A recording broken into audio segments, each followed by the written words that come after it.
모두 환영합니다. 이게 다 같이 일어나셔서 박수 부르면서 기쁜 마음으로 하나님께 다 같이 찬양 드리겠습니다.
그러나 내 모든 것 주께 드립니다. 사랑으로 안으시고 날 새롭게 하소서. 보소서 주님, 나의 마음은 선한 것 하나 없습니다. 그러나 내 모든 것 주께 드립니다. 사랑으로 안으시고 날 새롭게 하소서. 주님 마음 내게 주소서.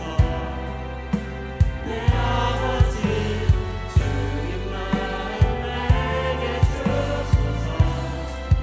나를 향하신 주님의 뜻이 이루어지도록 주님 마음 내게 주소서. 우리의 사랑을 가르치소서. 당신의 마음으로 용서하게 하소서. 주의 성령 내게 채우사 주에게 가게 하소서. 주님, 당신 마음 주소서. 주의 성령 내게 채우사 주에게 가게 하소서. 주님, 당신 마음 주소서. 주님 마음 내게 주소서. 내 아버지 주님 마음 내게 주소서. 나를 향하신 주님의 뜻이 이루어지도록 주님 마음 내게 주소서.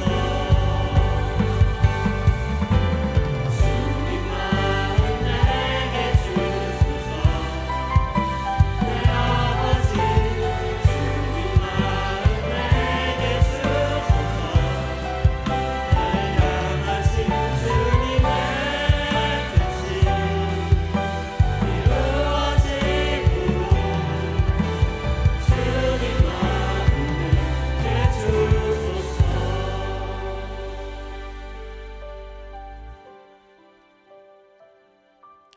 부끄럽지만 한번 제 얘기를 해볼까 합니다. 유학 가기 전에 항상 계속 주일날 나오고 금철도 나오기도 하고 새벽 예배도 드리곤 했었어요. 그래서 프랑스 가서 내가 이 삶을 놓치지 말아야지 하면서 프랑스를 갔는데 공부 핑계 대면서 교회도 점점 덜 나가고 기도도 점점 못 드리고, 그리고 뭐 교회 가더라도 말씀 드리러 가야지 이렇게 교회를 가는 것이 아니라 교회 가더라도 저 말씀 왜 저런 식으로 하셨지, 저 말씀 저기 맞나 이런 식으로 평가를 하는 자리가 돼버리고, 또 교회 가는 게 예배 자리가 아니라 그냥 친구들을 보러 가는 자리가 돼버린 거예요. 그렇게 3년 동안 지내다가 이제 한국이 얼마 전에 하나님께서 한번 이렇게 혼을 내주셔서 회개할 수 있는 기회를 한번 주셨어요. 혹시 여러분 중에서도 예배 자리가 하나님을 위한 자리인지 자신을 위한 자리인지 한번 되돌아보셨으면 좋겠고, 미래를 그렸을 때 나를 위한 미래인가 하나님을 위한 미래인가도 생각하면서 좋겠고, 무슨 결정을 내렸을 때도 내가 하나님보다 앞서 나가서 이 계획을 아니면 이런 결정을 하는 것이 아닐까 생각을 하면서 이렇게 여호와께 돌아가자는 찬양으로 다 같이 한번 나갔으면 좋겠습니다.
사랑의 하나님 아버지, 오늘도 이렇게 다 같이 모여 찬양하고 예배드릴 수 있게 해주셔서 감사합니다.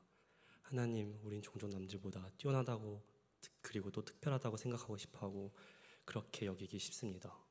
그러나 하나님 앞에서는 세상이 말하는 강자와 약자, 어린이와 노인, 그리고 몸이 불편하신 분들까지 모두 다 동등하고 귀한 존재임을 깨닫게 해주세요. 이를 통해 저희가 더 겸손해지고 이웃을 사랑하는 마음으로 하나님 앞으로 나아갈 수 있도록 도와주세요. 하나님, 저희는 계속해서 저희가 나아갈 때 단순히 세상을 쫓아가는 것이 아니라 하나님의 뜻을 쫓아가는 능력을 주세요.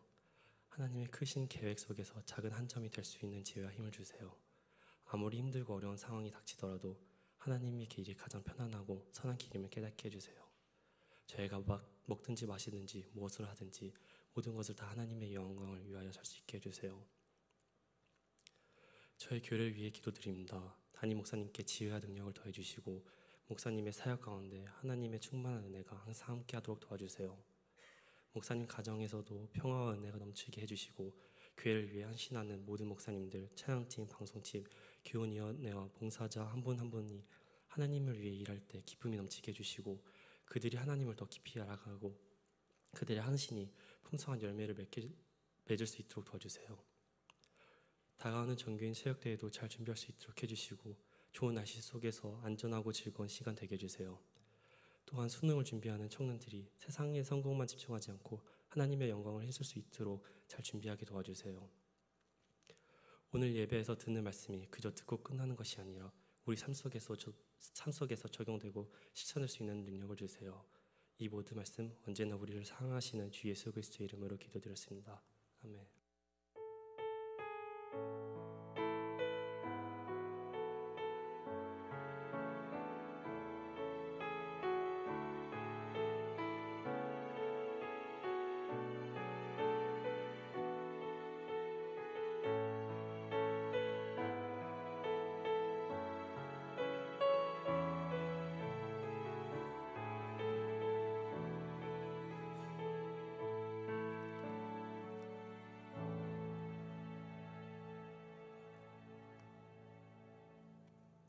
경건생활 트래킹 지난주 암송할 말씀 호세아 6장 6절 말씀입니다. 우리 다 함께 읽으면서 마음에 새기는 시간 가지겠습니다. 함께 읽습니다. 나는 인애를 원하고 제사를 원하지 아니하며 번제보다 하나님을 아는 것을 원하노라. 아멘. 오늘 우리가 함께 상고할 하나님 말씀 마태복음 27장 1절부터 10절까지 말씀입니다.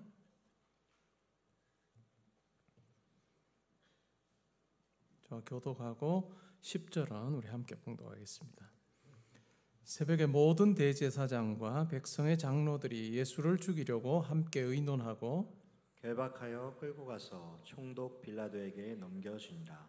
그때 예수를 판 유다가 그의 정죄됨을 보고 스스로 뉘우쳐 그 은 30을 대제사장들과 장로들에게 도로 갖다 주며 이르되 내가 무죄한 피를 팔고 죄를 범하였도다 하니 그들이 이르되 그것이 우리에게 무슨 상관이냐 내가 당하라 하거늘 유다가 은을 성소에 던져놓고 물러가서 스스로 목매어 죽은지라.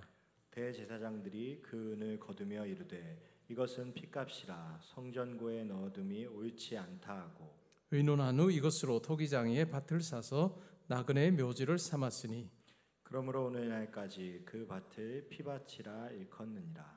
이에 선지자 예레미야를 통하여 하신 말씀이 이루어졌나니 일러스되 그들이 그 가격 매겨진 자 곧 이스라엘 자손 중에서 가격 매긴 자의 가격 곧 은 30을 가지고 토기장이의 밭값을 주었으니 이는 주께서 내게 명하신 바와 같으니라 하였더라. 아멘. 우리 말씀 듣기 전에 한 주간의 삶을 돌아보며 기도하는 시간 가지겠습니다.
하나님께서 저희들의 삶을 붙들어 주셔서 여기까지 왔음을 고백합니다.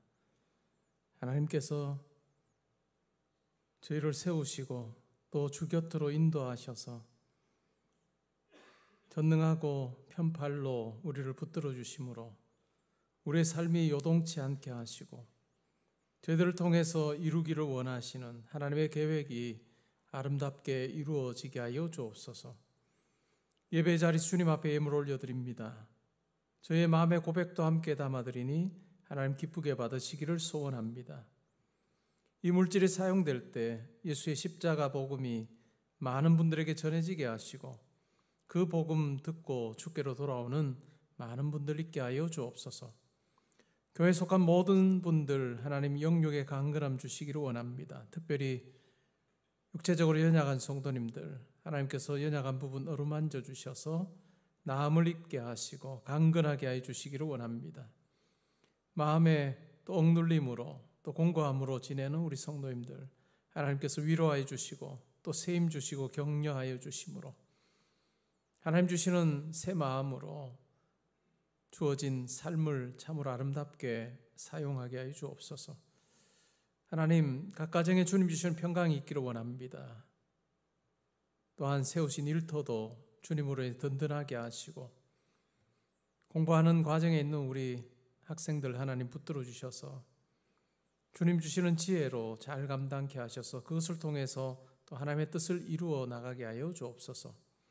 11월 14일에 수능을 칩니다. 이제 얼마 남지 않았는데 또 준비하는 우리 아들, 딸들 지켜보아 주시고 건강 주시고 지혜 주셔서 마무리 잘 할 수 있도록 주님 함께하여 주시옵소서. 군에 가 있는 아들, 딸들 지켜보아 주시고 지방과 해외에 나가 있는 우리 모든 성도님들 하나님과 동행하게 하시고 또 보내신 목적 이루는 삶 살게 하여 주옵소서. 오늘 말씀을 듣습니다. 이 말씀 들으며 우리의 삶을 돌아보게 하시고 후회를 넘어서 하나님을 의지하는 쪽으로 나아가는 저희 모두 되게 하여 주옵소서. 감사드리며 예수님의 이름으로 기도합니다. 아멘. 오늘 읽은 말씀에 근거해서 마태복음 강의 78번째 시간으로 회개에 이르지 못한 후회라고 하는 제목으로 말씀드리겠습니다. 오늘 읽은 내용의 주인공, 등장인물은 가룟 유다입니다. 이 가룟 유다가 뉘우치는 그 장면이 나오고 또 결국은 그 뉘우침으로 끝나지 않고 스스로 자기의 목숨을 끊는 그런 내용이 오늘 본문입니다. 가룟 유다 예찬론을 이야기하는 사람들이 있습니다. 가룟 유다가 예수님을 팔아서 넘김으로 실질적으로 예수님이 종교 지도자들에게 붙잡히게 되고 또한 그렇게 해서 결국은 예수님께서 십자가에 달려 죽었으니 이 십자가 사건이야말로 우리 인류를 구원하기를 원하시는 하나님의 놀라운 구원 계획이 드러난 사건인데 가룟 유다가 없었으면 과연 이것이 가능했겠느냐라고 하는 이야기를 하는 것이죠. 그래서 이렇게 가룟 유다가 예수님을 판 것은 자체는 나쁜 것이지만 그러나 이 일로 인해서 십자가 사건이 가능했기 때문에 가룟 유다는 어찌 보면 자기 몫을 잘 감당한 사람이다. 이렇게 어찌 보면 이 가룟 유다는 완전 죄인 취급하지 아니하고 굉장히 칭송하는 그런 이야기입니다. 이것은 오늘날에만 있었던 것이 아니라 이미 주후 2세기에도 있었던 이야기입니다. 유다복음서라고 하는 복음서가 있습니다. 우리가 가지고 있는 성경에는 마태, 마가, 누가, 요한 복음서만 있죠. 4개의 복음서만 있는데 초대교회 당시에는 정말 수많은 복음서들이 있었습니다. 여러분들이 알만한 이름의 복음서를 붙이면 다 있습니다. 바울 복음서, 베드로 복음서, 빌립 복음서, 도마 복음서, 유다 복음서, 정말 많은 복음서들이 있었습니다. 근데 그 중에서 하나님께서 교회를 위해 성도를 위해서 주신 그 성경으로 4개의 복음서만 선택을 했습니다. 그 외의 것들은 하나님께서 주신 가르침과 굉장히 좀 다른 내용들이 들어있기 때문에 신약 성경에 들어오지 못했습니다. 근데 주 2세기의 유다 복음서라고 하는 것이 기록이 됐습니다. 주 180년 이전에 기록이 된 것 같은데 그것은 주 180년경에 쓴 교부가 쓴 그 글에 보면 유다복음서에 대해서 짧게 언급을 하고 이런 면에서 잘못됐다 이렇게 비판하는 내용이 나옵니다. 그러니까 적어도 180년 이전에 유다복음서가 존재했다라고 하는 것을 우리가 알 수 있는 거죠. 근데 이 유다복음서에서는 기독교 핵심인 예수님의 십자가 죽음은 예수님과 유다 사이에 은밀한 약속에 의해서 이루어진 거다라고 하는 이야기를 하고 있습니다. 그러면서 유다만을 참 제자로 그리고 있는 그 복음서가 유다복음서입니다. 유다복음서의 전문에 대해서 교회가 알게 된 것은 얼마 되지 않았습니다. 교부들의 글을 보면서 유다복음서라는 게 있었고 이런 내용을 담고 있었고 이것을 초대교회 교부들이 비판했구나라고 하는 내용은 우리가 알고 있었지만 유다복음서 전문에 대해서 우리가 알게 된 계기는 1940년 중반에 1946년 7년 이 부근일 거예요. 그때 이집트의 나그 하마디라고 하는 지역의 대대적인 발굴 작업이에요. 그러면서 이 나가마디 문서라고 부르는 두루마리를 발견하게 됩니다. 그 중에 하나가 이 유다복음서였습니다. 콥트로 기록이 된 유다복음서인데 콥트어는 3세기, 4세기 때 통용이 많이 됐던 그런 언어죠. 그러다 보면 유다복음서가 기록은 주 2세기에 됐지만 그 이후 시기에 번역되어 기록된 그 내용을 우리가 1940년대 중반에 발견하게 됐고 그것이 여러 작업을 거쳐서 최근에 2000년대에 와서 일반인들이 볼 수 있도록 그렇게 번역이 되고 소개된 그런 책입니다. 이 유다 예찬론에 대해서 이야기를 하지만 그러나 우리는 성경적인 관점에서 분명하게 생각해 볼 것은 예수님께서는 이 유다에 대해서 아주 분명한 평가를 하셨습니다. 뭐라고 평가하셨을까요? 마태복음 26장에 보면 그는 차라리 태어나지 아니하였더라면 좋을 뻔했다 이렇게 이야기하고 있습니다. 왜 그러면 예수님께서 이렇게 평가하실까라고 하는 부분이 바로 오늘 우리가 읽은 본문 속에 등장하고 있습니다. 간략하게 정리를 해보면 이렇습니다. 예수님이 이제 빌라도에게 넘겨집니다. 유다가 그것을 보았죠.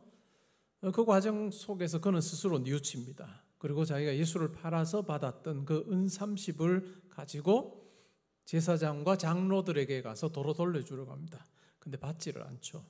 내가 무죄한 피를 팔고 범죄했다라고 이야기를 하며 돌려주려고 하는데 받지 않습니다. 그러면서 우리에게 그것이 무슨 상관이 있느냐? 네가 알아서 해라 이렇게 이야기합니다. 결국 유다는 이 은 30을 성소에 던져놓고 자기는 밖으로 나가서 목을 메어서 죽습니다. 그리고 대제사장들이 그 성전에 던진 그 은 30을 가지고 토기장의 밭을 삽니다. 그리고 그곳을 나그네들의 묘지로 삼습니다.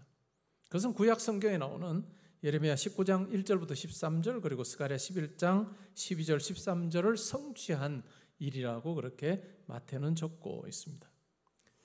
오늘 우리가 읽은 단락에서 제가 생각해 보고자 하는 부분이 하나 있습니다. 그것은 가룟 유다가 내가 범죄하였습니다 라고 말하는 이 부분입니다.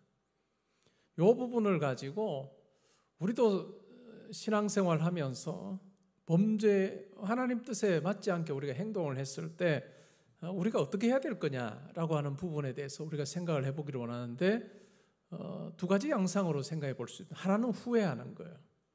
그리고 다른 하나는 회개하는 것입니다. 그러면 후회와 회개의 차이가 뭐냐라고 하는 부분을 오늘 한번 이 표현에 입각해서 여러 사람들이 성경에서 여러 인물들이 이 표현을 그의 입으로 이야기했습니다. 그래서 그 여러 사람들을 쭉 살펴보면서 무엇이 회개고 무엇이 후회냐 하는 부분에 대해서 한번 정리해보는 시간 가지겠습니다. 먼저 우리가 생각해 볼 사람은 바로 왕입니다. 애굽의 왕이었죠. 이 바로 왕이 출애굽기 9장 27절에 보면 이렇게 말합니다. 바로가 사람을 보내어 모세와 아론을 불러 그들에게 이르되 이번은 내가 범죄하였노라. 여호와는 의로우시고 나와 나의 백성은 악하도다 라고 말하는 내용이 나옵니다. 모세와 아론에게 이번엔 내가 범죄했다라고 그렇게 이야기를 합니다. 이 말이 나오게 된 배경이 뭐냐면 모세와 아론이 가서 이 바로 왕에게 이 백성으로 하여금 광야로 가서 하나님 여호와께 제사를 드리게 해달라라고 하는 이야기를 했습니다. 그런데 말도 안 되는 소리라고 일축을 하고 더 힘들게 하죠. 그러자 이 완악한 이 바로 왕의 마음을 누그러뜨리는데 하나님께 재앙을 사용하십니다. 그런데 이 출애굽 9장은 7번째 재앙이라고 우리가 말하는 이 우박 재앙을 배경으로 하고 있습니다. 하나님께서 우박을 요만한 우박을 보내면 땅에 이렇게 내리면 그렇게 항복 안 하겠죠. 그러니까 엄청나게 큰 우박을 애굽 전역에 다 뿌립니다. 근데 놀랍게도 이 아브라함의 후손들이 살고 있는 고센 땅에는 이 우박이 내리지 않습니다. 하나님께 사시는 것이다라는 명백해진 거죠. 그런 상황에서 바로가 모세와 아론을 불러서 이 이야기를 하고 있습니다. 이번엔 내가 범죄했다. 여호와는 의로우시고 나와 내 백성은 악하다라고 이야기를 하면서 모세에게 이런 요청을 합니다. 여호와께 구하여서 이 우레소리와 우박이 그만 그치게 해달라. 그러면 내가 너희를 보내겠다라고 이야기를 합니다. 모세는 이렇게 말하죠. 내가 성에서 나가서 내 손을 여호와를 향해서 펴리니 그러면 우레소리가 그치고 우박이 다시 있지 아니할 것입니다. 그리고 세상이 여호와께 속한 줄 알게 될 것이고 왕도 알게 될 거다라고 해요. 그러나 라고 하는 말로 또 이어집니다. 왕과 왕의 신하들이 여호와 하나님을 아직도 두려워하지 아니할 줄을 내가 압니다. 그렇기 때문에 8번째, 9번째, 10번째 재앙이 필요했던 것이죠. 그러니까 마음이 강팍해져서 아주 마음이 굳어서 하나님께서 하시는 그 일을 지금 막 막아서고 있는 마음이 완악한 사람인 바로의 입에서 나오는 표현이 바로 내가 범죄했다라고 하는 이 말이고, 이것은 결국 8번째, 9번째, 10번째 재앙을 통해서 바로 왕이 실제로 하나님 앞에서 회개하지 않았다라는 걸 우리가 알 수 있습니다. 10번째 재앙을 통해서 이스라엘 백성들을 하여금 가게 한 후에도 어떻게 해요?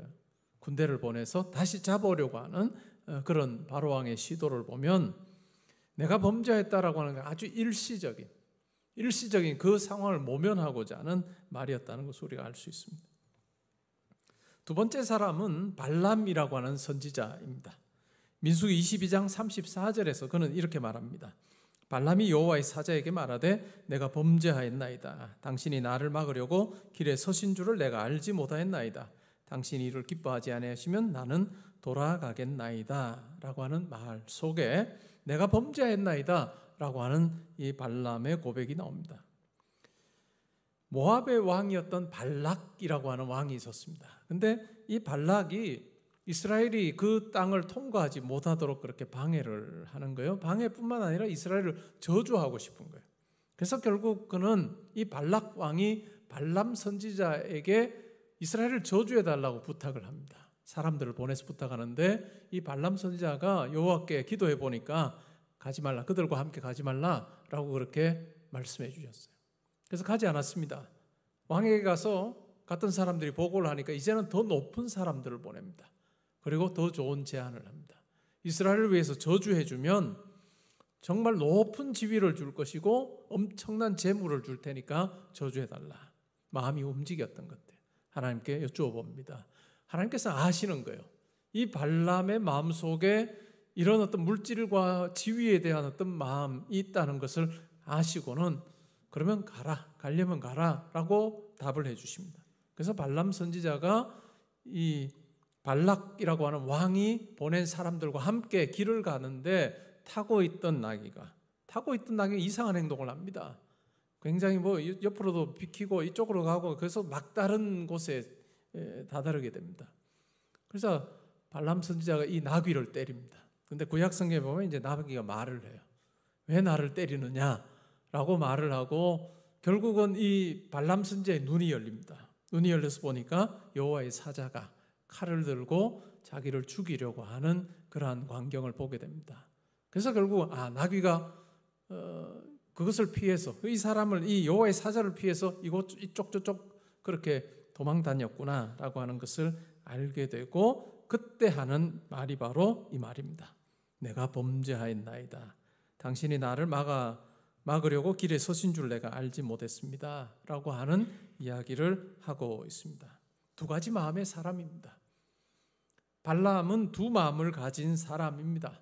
여호와의 말씀도 그에게는 중요했고 또 한편으로는 이 왕이 제시했던 그런 어떤 높은 지위와 재물도 그의 마음에 매우 중요했던 두 마음을 지녔던 사람의 입에서 나온 내가 범죄하였나이다 라고 하는 이 말입니다. 그 다음에 세 번째로 우리가 생각해 볼 사람이 사울 왕입니다. 이스라엘의 첫 번째 왕이었죠. 사무엘상 15장 24절에 보면 사울이 사무엘에게 이렇게 말합니다. 내가 범죄하였나이다. 내가 여호와의 명령과 당신의 말씀을 어긴 것은 내가 백성을 두려워하여 그들의 말을 청종하였음이니이다 라고 이야기를 합니다. 하나님께서는 아말렉이라고 하는 민족과 이스라엘이 전투를 하게 될 때 승리하게 될 것인데, 그러면 이 전투에서 어느 것도 취하지 말라고요. 진멸하라고 이야기합니다. 그래서 사람이나 가축이나 모든 것을 다 그대로 하나님께 바치는 형태의 그와 같은 진멸의 제사를 드리라 라고 그렇게 하나님 명하십니다. 근데 전투에서 승리하고 나서 이 사울 왕은 이 아말렉 왕 아각이라고 하는 왕을 살려줍니다. 그리고 가축을 가지고 이스라엘 진영으로 돌아옵니다. 사무엘 선지자가 사울 왕에게 나아갔습니다. 근데 양의 소리도 들리고 소의 소리도 들립니다. 그래서 선지자가 왕에게 묻습니다. 내 귀에 들리는 이 소리가 무엇이냐라고 그렇게 물었을 때에 이 사울 왕이 이렇게 답합니다. 우리가 다 진멸해야 되지만 그 중에서 하나님께 제사 드리기에 좋아 보이는 양과 소를 우리가 선택해서 죽이지 않고 데리고 왔다라고 하는, 가지고 왔다라고 하는 그 이야기를 합니다. 그때 아주 유명한 말을 합니다. 순종이 제사보다 낫고 듣는 것이 숫양의 기름보다 낫다라고 하는 엄청난 이야기를 합니다. 그래서 하나님께서 이 사울을 기뻐하지 않으신다라고 하는 것을 사무엘 선지자가 이야기를 했을 때 사울이 사무엘에게 하는 말이 바로 이 말입니다. 내가 범죄하였나이다. 내가 여호와의 명령과 당신의 말씀을 어긴 것은 내가 백성을 두려워하여 그들의 말을 청종하였음이니이다. 그가 범죄했던 그 이면에는 하나님의 말씀보다 백성의 말이 더 중요했습니다. 그래서 이러한 신실하지 못한 사람이었던 사울의 입에서 내가 범죄하였나이다 라고 하는 이 말이 나오지만 그는 결국 이 말대로 회개하지 아니하고 이후에도 계속해서 백성들이 그에게는 더 중요했고 결국 여러 차례 하나님의 명령을 어기는 그러한 일이 나옵니다. 그래서 사울의 가문이 왕이 되는 것은 1대로 끝이 나고 2대부터는 이제 다윗 가문으로 넘어가는 그런 변화가 일어납니다. 그 다음에 네 번째로 이 말을 했던 사람은 아간이라고 하는 사람입니다. 여호수아 7장 20절에 나옵니다. 여호수아 7장 20절 이렇게 나오는데 아간이 여호수아에게 대답하여 이르되 참으로 나는 이스라엘 하나님 여호와께 범죄하여 이러이러하게 행하였나이다 라고 하는 말이 나옵니다. 여호수아 7장 이전에 어떤 사건이 있었느냐 하면 가나안에 들어가서 가장 큰 성이 여리고성인데 이 여리고성을 이기는 사건이 나옵니다. 전투를 해서 이긴 것이 아니라 하나님께서 하라고 하시는 대로 행했을 때 이 여리고성이 함락이 됐습니다. 그리고 이어지는 전투가 바로 아이성이라고 하는 전투입니다. 아이성 전투인데 이 아이성 전투는 여리고성과는 비교하면 비교가 안 되는 아주 작은 성, 그 성을 정복하는 전투였습니다. 그래서 3,000명의 군사를 보냈는데 결국 패배합니다. 여호수아가 너무나도 황당한 거죠. 이 성은 정말 쉽게 이기리라 생각했는데 진 거예요. 그래서 하나님께 여쭤봅니다. 실패했던 이유에 대해서 이야기를 하는데 그때 아이성 또한 하나님께서는 이 아이성 또한 승리하고 하나님의 뜻에 따라서 아무것도 취하지 말라라고 하는 명령을 주셨는데 결국 그 전투의 현장에서 물건을 훔치는 사람이 있습니다. 그 일로 인해서 이스라엘이 실패를 하게 되는 거예요. 전쟁에 패배하게 되는데 결국 그것을 알고 제비를 뽑습니다. 제비를 뽑았는데 결국 아간이라고 하는 사람이 걸리게 되죠. 그러면서 그가 신할산 외투 한 벌과 또 은과 금을 탐내어서 땅에 묻어둔 그러한 부분에 대한 이야기를 이실직고를 하게 됩니다. 그래서 결국 그를 돌로 쳐서 불로 사르는 그런 일이 일어났습니다. 탐심으로 인해서 하나님의 명령을 따르지 않았던 자의 입에서 나온 나는 이스라엘 하나님 여호와께 범죄하여서 이렇게 행했습니다 라고 하는 그런 이야기이죠. 그리고 동일한 표현을 썼던 사람이 오늘 본문에 나오는 가룟 유다입니다. 마태복음 27장 4절에서 이렇게 말하죠. 이르되 내가 무죄한 피를 팔고 죄를 범하였나이다 하니 그들이 이르되 그것이 우리에게 무슨 상관이냐 내가 당하라 라고 그렇게 이야기합니다. 예수님이 정죄당하시고 또 빌라도 앞으로 끌려가는 그러한 모습을 보면 뉘우칩니다. 내가 범죄하였다, 무죄한 피를 팔았다 라고 그렇게 후회하고 뉘우치긴 하지만 그러나 그는 회개에 이르지 못합니다. 회개에 이르지 못했다. 그러면 회개와 후회가 어떤 차이가 있을까 하는 부분에 대해서 우리가 마지막 내가 범죄했다라고 이야기하는 이 탕자 이야기만 살펴보고 나서 집중적으로 이 부분을 생각해 보려고 합니다. 누가복음 15장은 탕자 비유 혹은 용서하시는 아버지 비유라고 부르는 그 비유가 등장하는 단락인데요.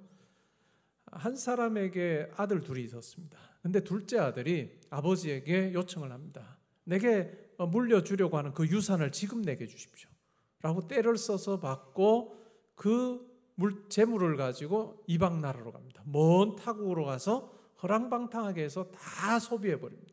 다 허비해버리고는 이제 빈털터리가 마침 기근이 들었습니다. 결국 이 부유한 삶을 살았던 이 둘째 아들이 이방 땅에 가서 하는 일이 있다면 그것은 돼지를 치는 일입니다. 여러분, 유대인으로서 돼지를 치는 이것은 우리가 생각하는 것보다 훨씬 더 끔찍한 일이에요. 인생의 완전 밑바닥에 있는 삶입니다. 왜냐고요? 유대인들의 경우에는 돼지를 가까이 하지 않습니다. 돼지는 부정한 짐승이기 때문에 돼지를 먹지 않을 뿐만 아니라 돼지를 기르는 그와 같은 일들을 하지 않는 거죠. 돼지를 기르거나 할 때는 사실 이방 사람들에게 맡겨 기르거나 뭐 이런 식으로 이 돼지를 치는 일을 유대인들은 하지 않습니다. 그런데 이방 땅에서 돼지를 치는 일을 하며 그는 삽니다. 그리고 기근이 들어서 먹을 것이 없자 돼지가 먹는 쥐염 열매로 그는 허기를 달래는 그러한 삶을 삽니다.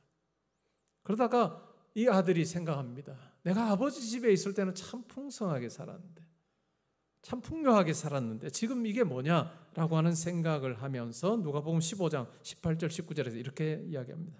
내가 일어나 아버지께 가서 이르기를 아버지 내가 하늘과 아버지께 죄를 지었사오니 지금부터는 아버지 아들이라 일컬음을 감당하지 못하겠나이다. 나를 품꾼의 하나로 보소서. 내가 해야 되겠다라고 그렇게 말하는 내용에서 내가 범죄했다라고 하는 이야기를 하고 있습니다. 회개는 후회를 넘어서 돌이키는 것입니다. 회개는 후회를 넘어서 돌이키는 것입니다. 그래서 결국은 어떻게 합니까? 결국 아버지에게로 돌아옵니다.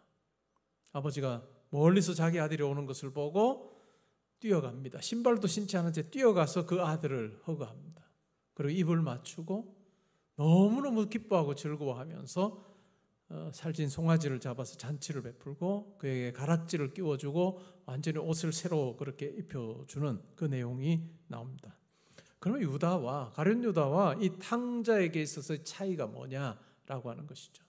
이것이 후회와 회개의 차이를 우리에게 보여주는 부분이에요.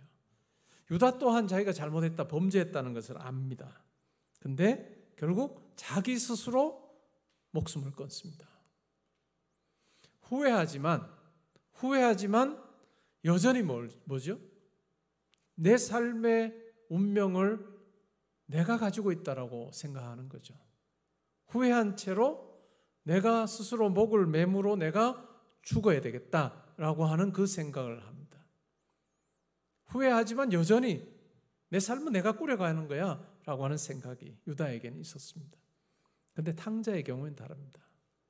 탕자의 경우에는 후회를 합니다. 그리고 회개의 자리로 나아가는데 나아가는 그 변화는 후회하고 내 삶이 내 손 안에 있는 것이 아니라 아버지의 손에 있다는 것을 인정하는 거예요.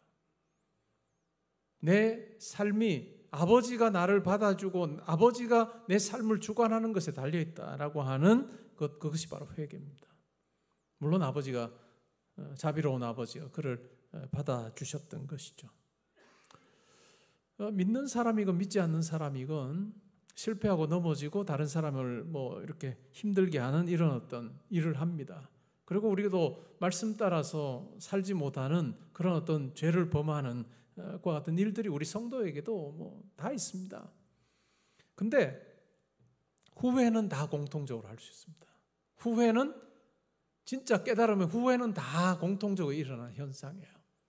근데 믿는 사람과 믿지 않는 사람의 차이가 있다면 믿지 않는 사람들의 경우에는 자기밖에 없는 거죠. 자기 인생 꾸려가는 존재가 자기밖에 없는 거죠.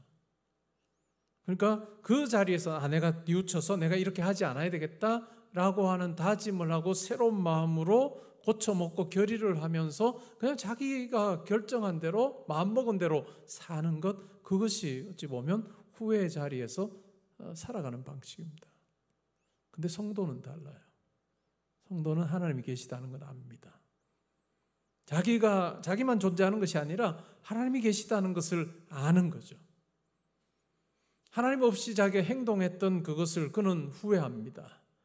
그리고 이제는 앞으로는 내가 하나님께서 원하시는 대로 내 삶을 더 살겠습니다라고 내 삶을 하나님의 손에 의탁하는 그것이 회개라 할 수 있습니다. 하나님을 보는 자와 보지 못하는 자의 큰 차이입니다.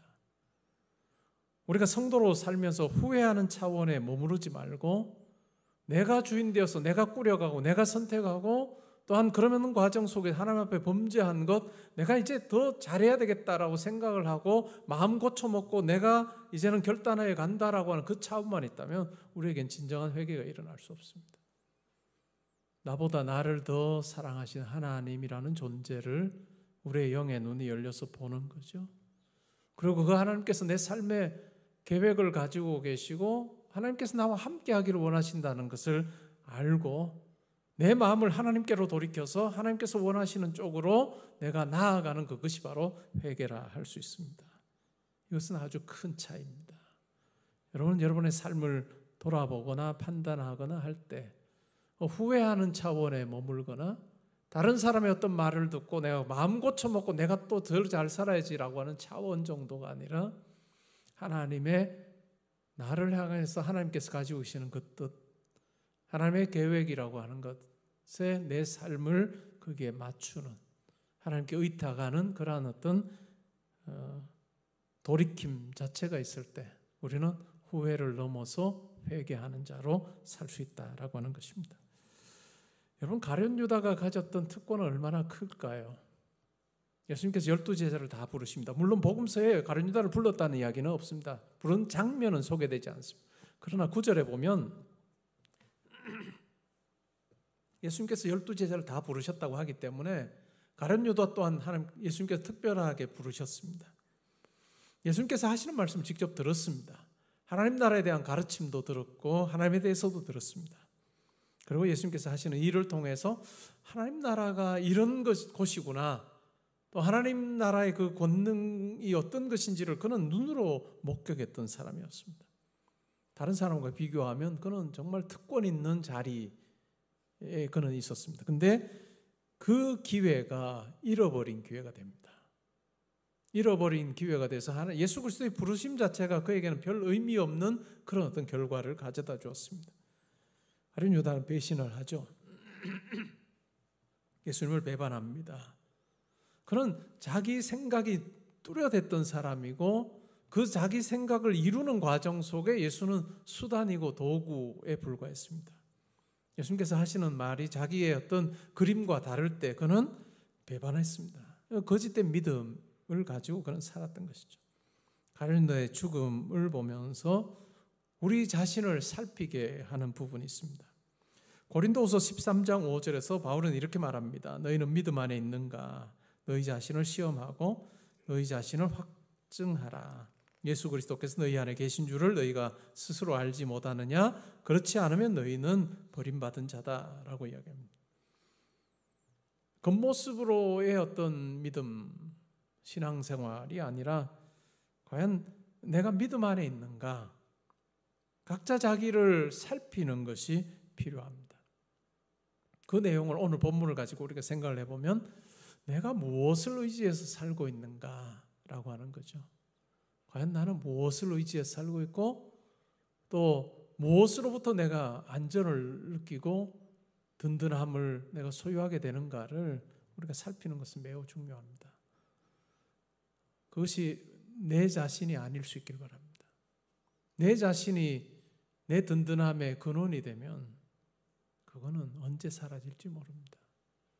그러나 말씀의 근거에서 나를 아들, 딸 삼으신 그 하나님, 그리고 누구보다도 나를 사랑하시는 하나님, 그리고 내가 그 하나님을 의지했을 때 무능하게 야, 내가 마음으로는 해주고 싶으나 내가 해줄 수 있는 게 없구나 라고 이야기하지 않으시고 자기가 가지신 것으로 우리의 삶에 개입하셔서 풍성하게 아버지의 뜻을 이루어 주시는 그 하나님 아버지를 내가 의지하며 사는 그 삶, 내가 잘 살고 있는가 한번 살펴보면 좋겠습니다. 그리고 그 살핌 속에 하나님의 사랑과 은혜를 아주 분명히 여러분들이 체험하면서 한 치 앞을 내다볼 수 없는 삶입니다. 내일 무슨 일이 벌어질지 모르는 것이 우리 삶이에요. 그냥 일주일 루틴하게 돌아간다고 생각해서 우리가 막연히 우리가 예상하지만 우리 삶에 어떤 일들이 벌어질지 모르는 불확실한 미래를 우리가 살면서 우리가 담대하게 우리의 이 땅에서의 삶에서 확신할 수 있는 것은 불확실한 미래에 함께 하셔서 동행하시는 하나님, 그분이 내 아버지시다는 그 사실로 인해서 우리는 담대하게 이 땅의 삶을 믿음 가운데 걸어갈 수 있습니다. 여러분의 삶 가운데 이 하나님이 항상 함께 하셔서 하나님께서 동행하여 주심으로 여러분이 참으로 기뻐하고 즐거워하고 또한 하나님께서 주시는 그 든든함을 누리는 그런 복된 삶 살다가 하나님께서 오라 하시는 그날 기쁜 마음으로 하나님 앞에 서는 우리 모두 될 수 있기를 주님의 이름으로 축복합니다. 아멘. 우리 그 자리에 일어나셔서 오늘의 기도 읽고 찬양하겠습니다.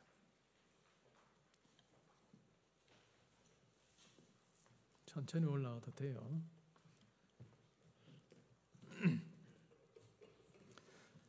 오늘의 기도 함께 읽습니다. 시작. 죄로 인해 넘어졌을 때 후회에 그치지 않고 돌이켜 십자가로 향하게 하소서. 주님을 저버린 저를 여전히 기다리시는 그 사랑 앞에 눈물로 엎드립니다. 보혈로 죄를 씻어주시고 저를 다시 일으켜 주소서. 죄책감의 올무에서 벗어난 기쁨으로 주님과 동행하게 하소서. 아멘.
들은 말씀 생각하면서 우리 각자 자기를 한번 살펴보면 좋겠습니다. 나는 후회하는 삶을 살고 있는가, 아니면 회개하는 삶을 살고 있는가? 후회하는 삶은 내가 그 잘못했지, 이제 내가 마음 고쳐먹고 그렇게 하지 않아야 되겠다 라고 하는 것이 후회하는 삶의 어떤 반응이죠. 근데 우리 성도는 그 정도 차원에 머무는 것이 아니죠. 내가 주인 되어서 내가 살다 보니 이러이러한 방식으로 살았구나, 이제는 내가 하나님 앞에서 사는 삶임을 내가 깨닫고 하나님이 내 인생을 이끄시는 분이고 내 곁에 오셔서 붙들어 주시는 분이구나 라고 하는 것을 알고 하나님께 내 삶을 의탁하는 삶, 그것이 바로 후회를 넘어 돌이켜 회개하는 삶일 것입니다. 여러분, 회개하는 삶을 살 때 하나님께서 우리 삶을 붙들어 주십니다. 우리가 하나님 보시기에 아름다운 모습으로 살기 원하고 하나님께서 내 삶에 함께 해주시기를 간절히 사모할 때 하나님께서 우리 가운데 오셔서 사랑의 하나님으로 여러분의 삶을 붙들어 주실 것입니다. 우리 시간 함께 하나님 후회에서 그치지 않고 하나님 모시고 살아가는 삶 되게 하여 주옵소서. 우리 시간 함께 들은 말씀 생각하며 기도하는 시간 가지겠습니다. 하나님 아버지, 감사합니다.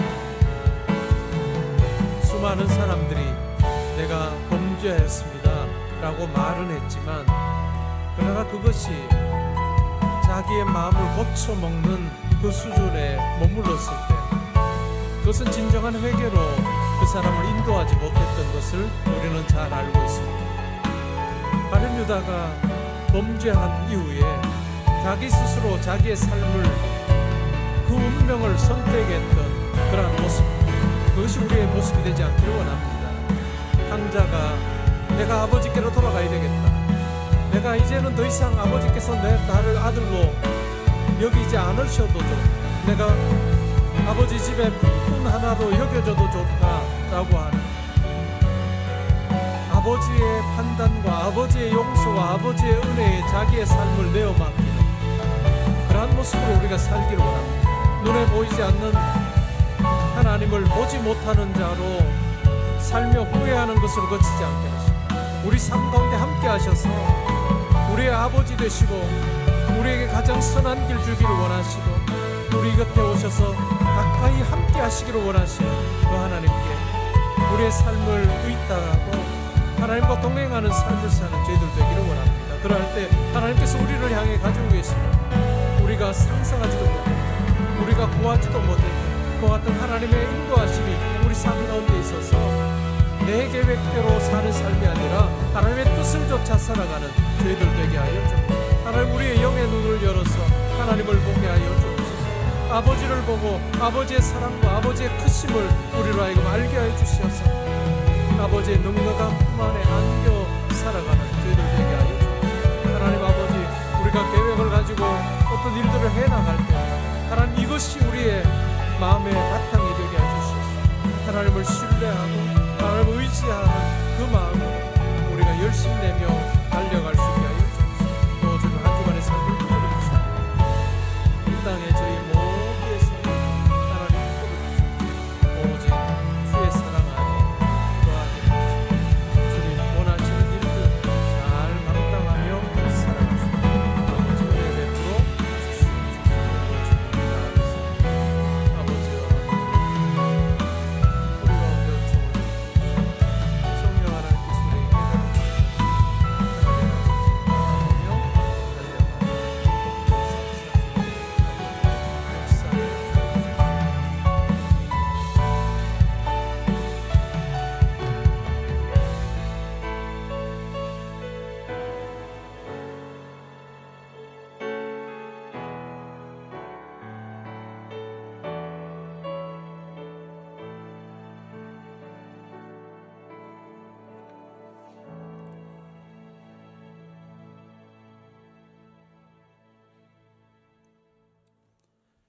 이제는 우리 주 예수 그리스도의 은혜와 하나님의 사랑과 성령의 교통하심이 내가 주인 되어 살며 마음 고쳐먹는 후회 정도가 아니라 후회를 넘어 하나님께로 돌이키는, 하나님께서 은혜로 사랑으로 나를 용납해 주심으로, 하나님께서 붙들어 주시는 그 힘으로, 지혜로 하나님께서 계획하신 그 일들을 제가 행하며 살기 원합니다. 내 손에 내 인생을 두는 것이 아니라 하나님의 손에 우리 인생을 의탁하는 그러한 삶을 살며 하나님의 영광스러움을, 하나님의 선하심을 나도 경험하며 많은 사람들에게 내 삶을 통해 보여주기 원합니다. 기도하고 다짐하는 주의 사랑 우리 형제자매들, 성도님들과 가정과 학업과 일터와 교회와 이 나라와 민족과 이번 한 주간의 모든 계획과 만남에 지금부터 항상 함께 있어지이다. 아멘.